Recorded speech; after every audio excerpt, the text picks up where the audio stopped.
আসসালামু আলাইকুম প্রিয় ষষ্ঠ শ্রেণীর শিক্ষার্থী বন্ধুগণ, আমি তোমাদের গণিত বইয়ের 1.4 অনুশীলনীর 4 নম্বর অঙ্কটি সমাধান করব। এখানে বলা আছে নিচের ভগ্নাংশগুলোকে মানের অর্ধক্রম অনুসারে সাজাও।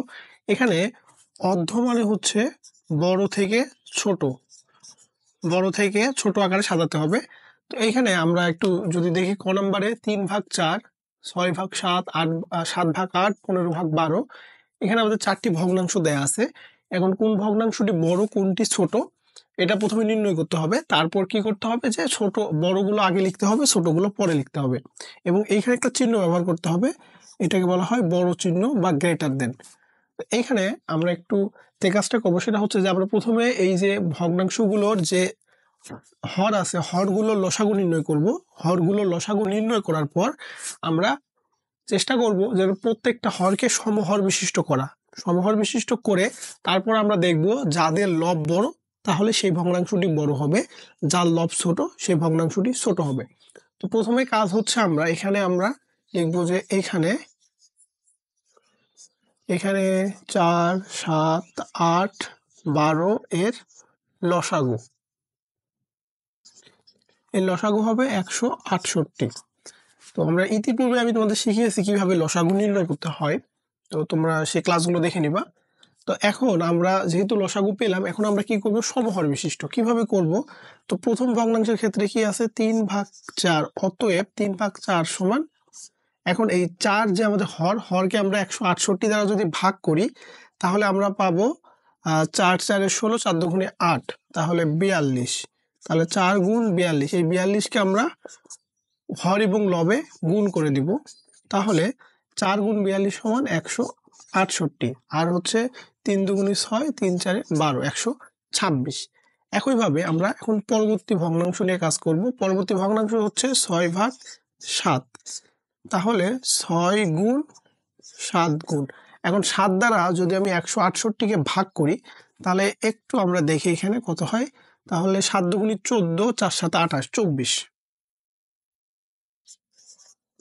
এখানে আমি কি কাজ করতেছি দেখো, আমি যে ভগ্নাংশটাকে সমহরে প্রকাশ করব বা তৈরি করে নিব সেই ভগ্নাংশটাকে লিখতেছি। তো এখানে আমি 2 নম্বরটা করতেছি 6 ভাগ 7, তাহলে এখানে যে হর আছে 7, এই হর দ্বারা এই 168কে লসাগুকে ভাগ করতেছি।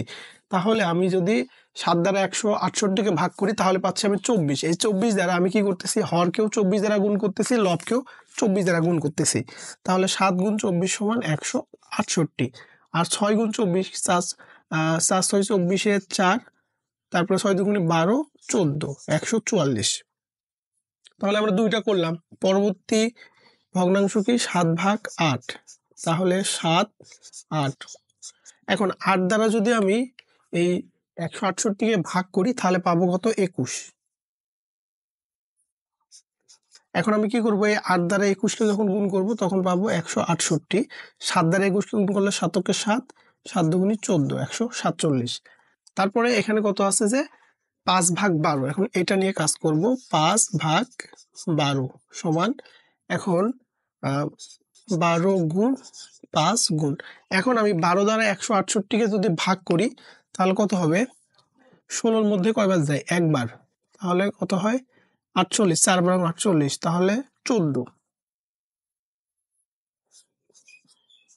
তাহলে 12 গুণ 14 সমান কত, 168, আর 14, তাহলে 4 5 20, 7 70, 4 5 20, 5 আর 2 হচ্ছে 7 70। তাহলে আমি কি করলাম, এখানে আমি এই যে 4টা আমাদের ভগ্নাংশ ছিল, 4টা ভগ্নাংশকে আমি সমহর বিশিষ্ট করলাম, তাই না। দেখো এখানে আমি একটু খেয়াল করি, প্রত্যেকটার হর কত 168 করে, তাহলে প্রত্যেকটার হর কি সমান।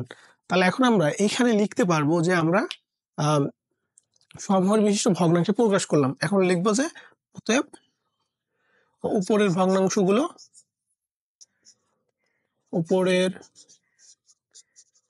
ভগ্নাংশগুলো সমহর বিশিষ্ট।